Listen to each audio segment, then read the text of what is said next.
Actually, the plant that I want to talk about today is the Maidenhair Fern plant, and I want to talk to you about what I've learned as I'm trying to get my game strong with the Maidenhair Fern. So the botanical name is actually Adiantum, and that actually means unwetted or non-wet because the leaves are supposedly supposed to repel water, which I thought was a really interesting thing. But I particularly like this one. It can be very finicky, and a lot of people have a problem with trying to grow it, and it's very dainty, and it's somewhat of a diva. I love the black wiry stems. There's just one, and there's many variety of Maidenhair Fern too, so some of them will look a little different. Here you can see some differences between Maidenhair Ferns. The one on the right side is struggling right now, but it is making a comeback, so I'm going to try to get my game strong on that and make it look great.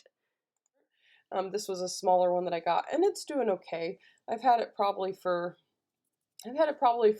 maybe a couple of months now, and actually is growing and getting bigger.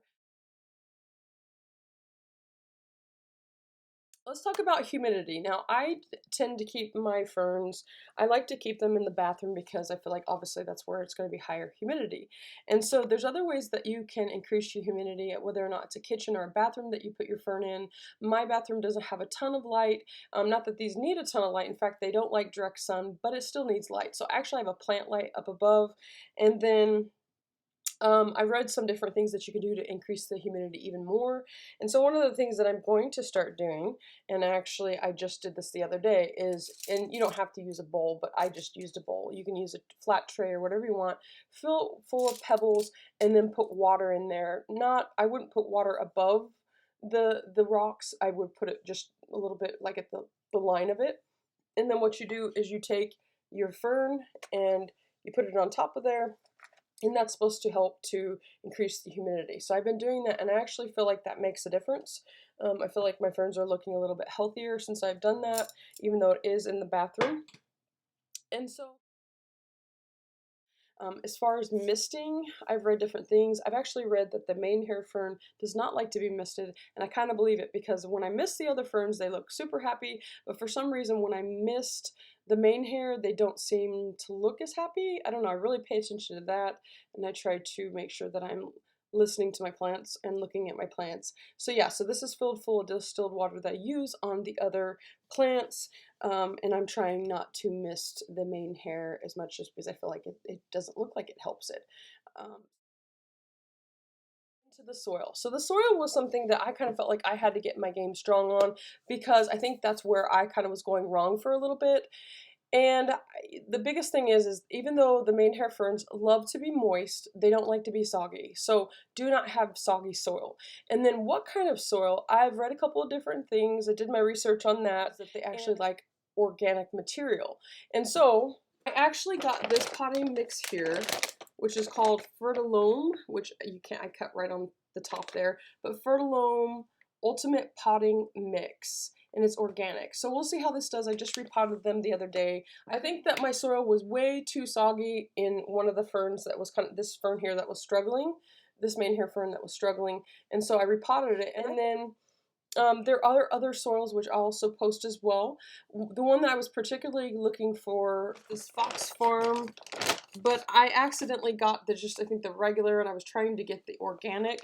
But the interesting thing about the soil that I got, you actually can go to the site and it will tell you the components of the soil, and I'll list those here, and it will tell you like things like the pH. The thing that's interesting about the Maidenhair Ferns is that it likes actually a more alkaline pH, and most ferns like between a pH of 4 to 7 is what I've been researching, but actually the Maidenhair Ferns like a pH greater than 7, somewhere between 7 and 8. And so the soil that I got particularly, it has a little bit lower of a pH when it comes to had a little bit lower of a pH than what I wanted for the Maidenhair, but I actually, and this is a pretty cool tool, I actually got a moisture and light pH meter that I've had around, and I think this is a pretty cool thing because it will tell you, even though I don't feel like I need the whole moisture stick thing, but it will tell you moisture, light, and pH meter.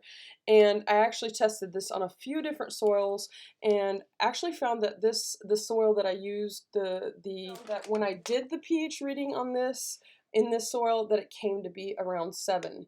And so what you do is you just put this in the soil, and then you're good to go. And I can show you what the soil looks like. You can kind of see the soil, what it looks like.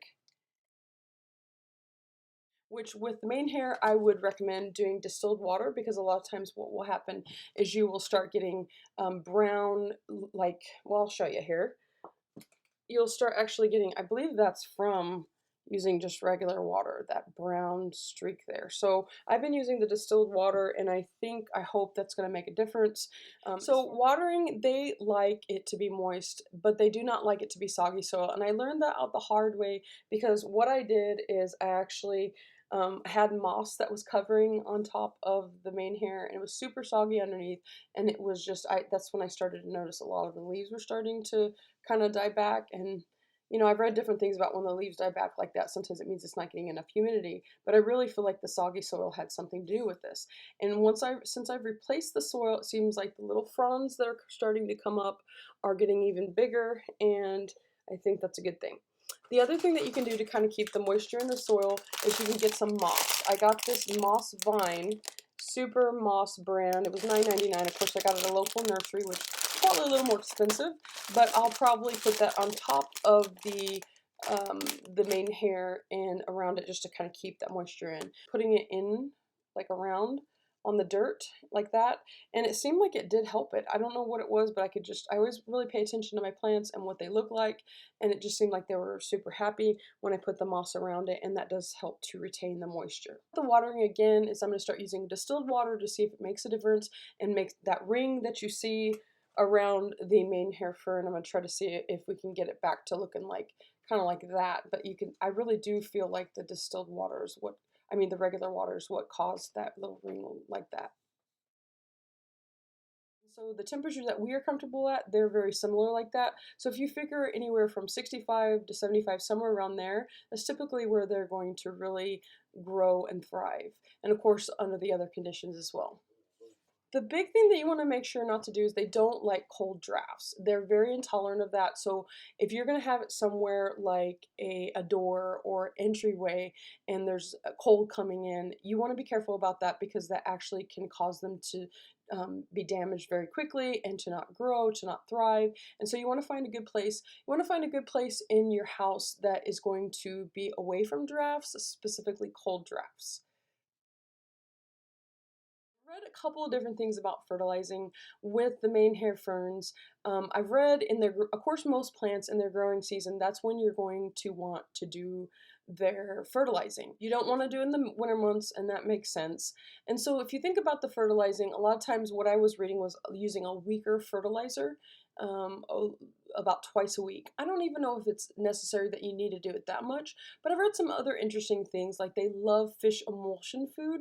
Never tried that before, so that would be something interesting. But yeah, definitely the big key takeaway that I found is that you don't want to be fertilizing them in the winter months. They're okay with being a little bit more crowded, and I've seen this actually in the past they actually seem like they do okay when they're in smaller containers. And so if you want to, I suppose you could repot it once a year. You want to make sure not to fertilize right after repotting because it actually can burn the roots. Generally, the light requirements for the Maidenhair Fern is indirect light. It will tolerate lower light conditions. Just make sure to be paying attention to how your plant is doing. I always say, take a look at your plant and see if it looks happy.